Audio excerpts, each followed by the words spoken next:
दक्षिण सेविता आदिशक्तिरमेयात्मा परमा पावनाकृतिः अनेक कोटि ब्रह्मांड जननी दिव्य विग्रह ह्रींकारी केवला गुह्या कैवल्य पददायिनी त्रिपुरा त्रिजगद्वन्द्या त्रिमूर्तिस्त्रिदशेश्वरी त्यक्षरी दिव्य गन्धाढ्या सिन्दूर तिलकाञ्चिता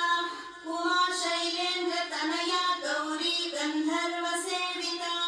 विश्वगर्भा स्वर्णगर्भा वरदा वागधीश्वरी ध्यानगम्या परिच्छेद्या ज्ञानदा ज्ञान विग्रहा सर्ववेदान्त संवेद्या